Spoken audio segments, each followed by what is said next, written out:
This is New Amsterdam Vape, and in this video I'll review the Griffin 25 Mini RTA by GeekVape. The Griffin RTA has gone through several versions over the last year, with the 25 Mini incorporating the 25mm diameter, but with a smaller height and overall liquid capacity. The 25 Mini comes with a redesigned deck and two top caps with the option to switch between the additional top airflow. The Griffin 25 Mini has a diameter of 25mm. With the top airflow cap, it has a height of 52mm from the base of the deck to the top of the drip tip. Using the regular top cap, the height is 46mm from the base of the deck to the top of the drip tip. The liquid capacity is 3 milliliters. The tank breaks down into the deck, the chamber that goes over the deck, the glass wall, the chimney that screws into the chamber, the top piece, and a wide-bore Delrin drip tip. Included is a spare glass, the regular top piece, a plug for single coil use, plenty of spare O-rings, a 510 drip tip adapter, spare screws, and a screwdriver. There have been several iterations of the Griffin. The first version was a 22mm diameter, which was expanded to a 25mm diameter in the next version, with the optional top airflow. Now the Mini takes the 25mm version and shrinks it down in size. It's interesting to see the progression of the Griffin over the last year, with each version improving in design and adding features, though it may be a pain for vapors to have to buy a new version every few months. The deck of the 25 Mini is very different from the previous versions. Though similar in use to the Velocity Post, the design has the positive connections on the top, with the negative connections on the bottom. The Velocity Posts are positive on one side and negative on the other. It's important to know the difference and to make sure you place your coils from a positive post to a negative when building. If you're used to Velocity Posts, then building on this deck is almost identical. Looking at the tank up close, it's much smaller and lighter than the previous 25mm version. The bottom airflow ring is removable and only opens and closes all the way. The two bottom airflow slots are very large and allow for a lot of airflow. There's a ring on the top airflow piece that clicks open, halfway open, or closed with 4 airflow holes all the way around. The wide-bore Delrin drip tip is removable and is held snugly into place with 2 O-rings. There's ridges on the top piece that give a good grip to make removing it easy. When placing on the regular top cap, it also has ridges which help greatly. The drip tip on the regular top cap is not removable, but I prefer the curved design of the drip tip on the regular cap than the straight cylinder on the other piece. Removing the top cap, there's 2 large liquid filling slots that make filling from the top simple. Around the center chimney are 4 airflow holes that feed into the chimney from 4 airflow holes in the top airflow cap. You can see the airflow holes on the inside of the top cap. There's 2 O-rings in place around these airflow holes to keep them sealed from the liquid. Holding the grips on the airflow ring, the chimney unscrews from the deck. The glass is held between the chimney and the deck with 2 O-rings. The chamber unscrews from the chimney and has 4 large flat wicking slots going around. The deck has the separated positive and negative posts, with 2 airflow holes that have been raised higher due to the design of the deck. The wicking slots are much different, with small holes in each slot for liquid to reach the wicks. The wicks are placed into the slots to cover the holes. Under the slots is a large flat open area that fills with liquid. The entire area under the wicks fills with liquid, and the downward force of the liquid in the tank pushes the liquid into the holes to the wicks. This wicking design is very nice and works really well, but it all depends on how well you wick the tank. The 510 connection has a gold-plated adjustable pin, so the 25 Mini will be compatible with most any device you have, but I don't recommend using it with a hybrid mechanical mod. Taking the deck apart, there's a large peak insulator in the center of the deck and at the 510 connection. The post is removable and has threads in the center to keep it in place with the 510 pin. The post fits into the peak insulator snugly, and the gold-plated center pin screws into the post. There's the center pin that connects to the post and a second adjustable pin that screws into the center pin. Like other GeekVape products, there's an included coil plug for single coil use. This fits into the airflow hole and wicking slots to block them completely.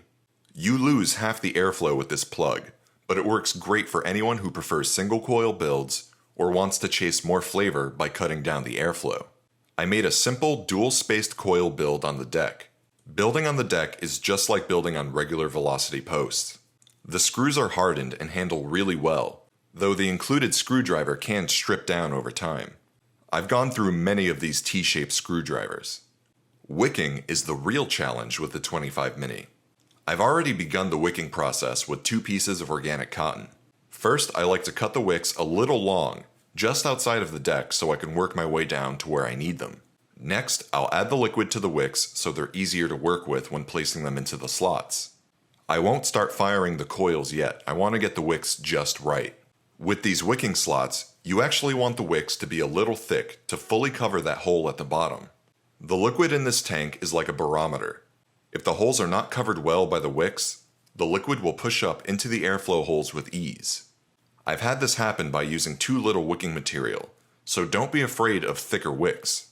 I like to flatten the wicks with tweezers, then cut them diagonally so they fit just right into the slots. Stuff the wicks into the slots and make sure they're long enough to fully touch and cover the hole at the bottom. You really want to make sure that the hole is covered well. Do this on both sides, working the wicks into the slots. The slots are very large, so they can hold a lot of cotton. When the wicks are ready, fire the coils for a bit to get rid of the fresh cotton and coil taste.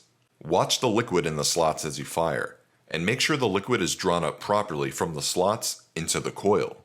You should see the outer parts of the wicks dry up as you fire the coil.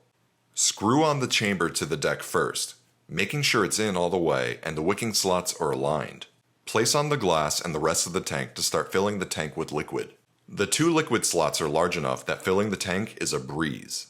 This tank only holds 3 milliliters of liquid, so it fills very quickly. Once the tank is filled, place on the top cap. Let the tank rest for a moment and watch the airflow holes. If the wicks are too thin, you'll find out very quickly as the liquid will leak out almost immediately. My dual space coil build came to 0.5 ohms, and I tested it between 40 to 60 watts, but liked it best around 45 watts. Starting with the regular cap, there's already plenty of airflow with the bottom airflow holes. The flavor gets muted with too much airflow, so I closed the airflow ring about halfway. I then switched out to the top airflow cap, which provided a lot of additional airflow to the already plentiful airflow. This cap is really great if you're looking for a cloud-chasing tank and want to crank it up to a really high wattage.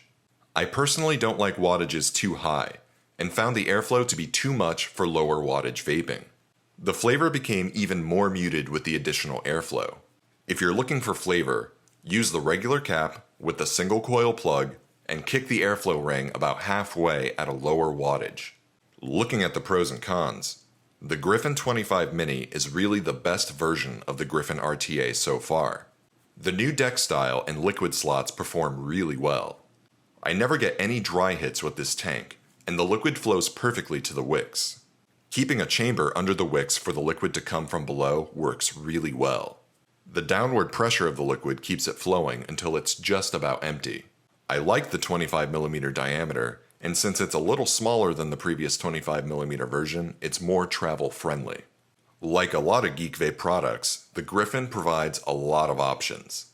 Most atomizers cater to the dual coil crowd, so I'm glad that they support single coil builds as well.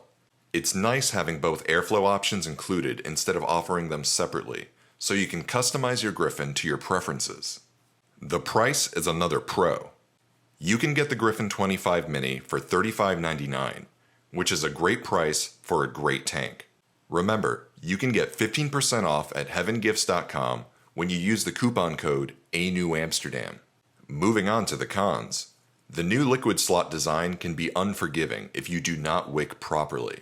I had an entire tank of liquid leak out because the wicks were too thin and did not hold back the pressure of the liquid.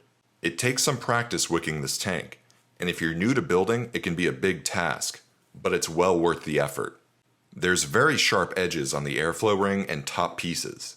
When I first got the tank and started disassembling it, I sliced my thumb open from the airflow ring.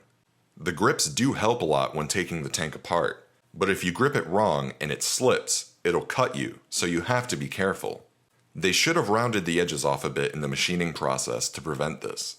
Since the liquid capacity dropped almost in half between the 25mm versions, This tank goes through liquid very quickly. I find I have to fill the tank up several times a day if I'm vaping a lot, and I do miss the additional capacity of the previous version. While it's nice the profile of the tank is smaller for traveling, I don't mind having a massive tank that can hold more liquid. Overall, the Griffin 25 Mini is an awesome rebuildable tank. With each new Griffin that I've used, it quickly replaces the previous version in my daily use and becomes an instant part of my rotation. I've been using this every day and love it. If you're looking for flavor, then I suggest you keep looking for something like a Serpent Mini. But the Griffin 25 Mini is great for higher wattages and a bit of cloud production. This is New Amsterdam Vape, and if you found this video helpful, please like, comment, and subscribe.